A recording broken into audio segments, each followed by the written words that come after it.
Alero Aida Ottobo is a transformation strategist and founder of Incubator Africa, a platform that mobilizes reformers for national transformation. She currently serves as the CEO of the School of Politics, Policy, and Governance. She is a key pillar of the Fix Politics Initiative and co-founded several reform-driven organizations, including Teach for Nigeria, ERIT, and the Imaginal Education Initiative. She is a graduate of Oxford University, University of London, and London Business School. Alero has led national reforms in education and health systems. A Chevening scholar, she has served on several boards including Union Bank, Health for Nigeria, and Slum to School Africa. Her book, Reformers Arise, and her global network RAN aim to inspire a new generation of African reformers. My name is Alero Aida Ottobo. I'm a transformation strategist, a nation builder. I love to fix things. And I wear several hats, actually. I'm currently the CEO of the School of Politics, Policy and Governance. But I also sit on the boards of Slum to School, Teach for Nigeria as a co-founder and chair, as well as the Education Reform and Innovation team. And as I'm mentioning these different organizations, you can see a common thread through them. They're all in the education sector, as well as politics and governance. And those are my three core areas of focus at the moment. I decided when I heard that word elite that I'm not going to assume that I know what an elite is, and that I would do the usual research, Google. And I was pleasantly surprised to read the following, and I'm going to read them out. Why? Because for me, this does not quite define the kind of elite that takes responsibility for transforming nations or transforming sectors. So let me give you the first definition. Elite is a select group that is superior in terms of abilities, in terms of qualities to the rest of a group of society.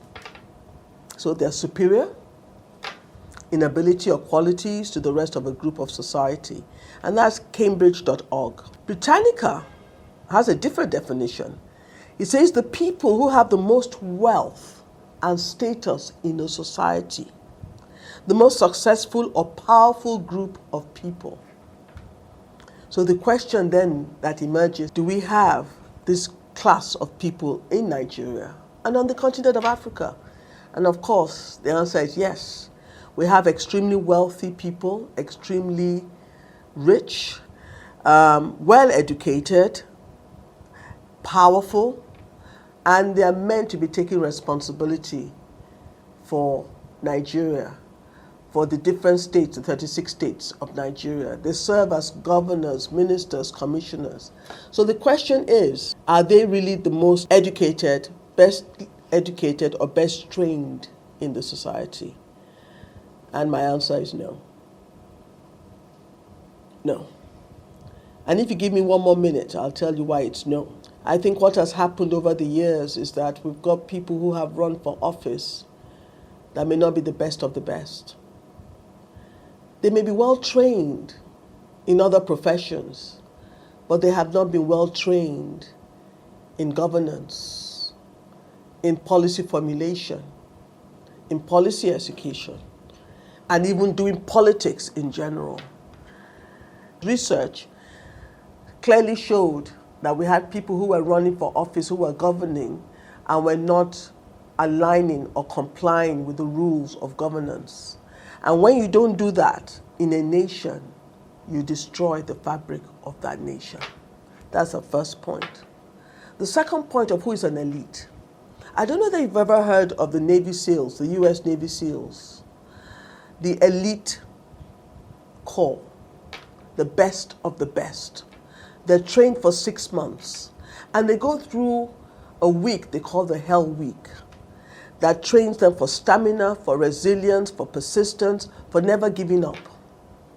And these people, when they go through it, 90%, at the end of the 6 months, 90% of those who sign on in month 1 have dropped out. So they only want people that have the capacity to be Navy SEALs. And that brings me to why they're called the elite corps, because of the kind of training they've been through. We need that kind of training for nation building on our continent, Africa, and in our nation, Nigeria. What do we need to take those that think that they're the best and most powerful and the richest? What kind of training do we need to take them through from when they are young children to when they go through university, so that at the end of it, they will have a mindset that says, I'm ready to govern and to transform my nation? I'll tell you what is missing currently in our curriculum. There isn't enough emphasis on character. So in the School of Politics, Policy and Governance, we have what we call the 3 C's: character, competence, and capacity. Our educational system actually does quite well if you go through the private schools and quality public schools.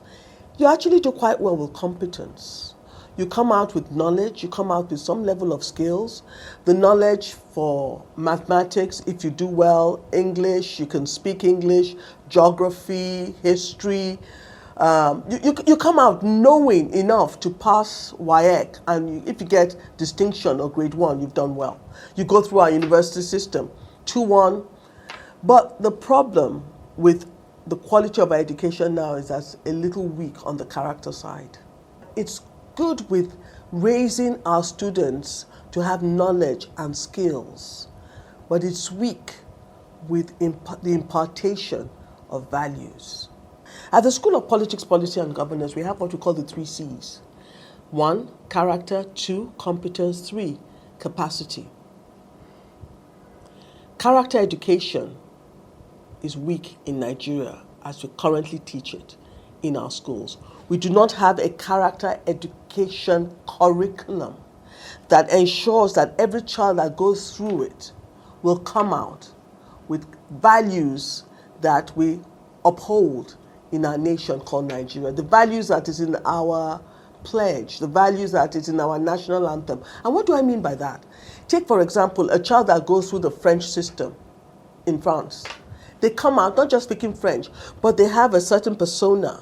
They have a certain DNA that you will know that this is a Frenchman or a French woman. The same is the US, the American system, the British system. If you go through the British system and you go through the British system and you go to the public schools, you will come out thinking in a particular way that tells you that you are here to govern your nation and you take responsibility for it. So that is why over time, Parliament is filled with people who have gone through the public schools in the UK. But in Nigeria, our children come out, and depending on whether you went to a private school or a public school, you cannot tell who is a Nigerian child. We don't have the DNA. We don't have what links connect all our children that we say this is a Nigerian child. And you will know that they have certain information, cultural context, cultural knowledge, that they will behave in a particular way that will say, yes, this is a well brought up, well educated Nigerian child. Most of us, if you speak with an American accent, will have American mannerisms. If you speak with a British accent, you will have British mannerisms. But where is the Nigerian mannerism, the Nigerian DNA? So, in a nutshell, if you're going to reform, let's get character education in our curriculum, and that is going to be left to the I will say the educators. Foundational learning is key. Early childhood is key. Lay the right foundation, and to be able to support the superstructure of secondary school and tertiary education, because the foundation is strong, the foundation is firm, the values have been learned, and that is why we have certain groups like Nucleus that is creating a Montessori that can be executed at the public school level, that is culturally relevant, so that the toys, the games they're playing is relevant for the culture cultural context of Nigeria, of Ghana, of Kenya. It's a whole new movement, but there's change happening, and I'm excited about that change, and I hope you are as well. Thank you very much for this great opportunity to talk and share my ideas and my thoughts with you.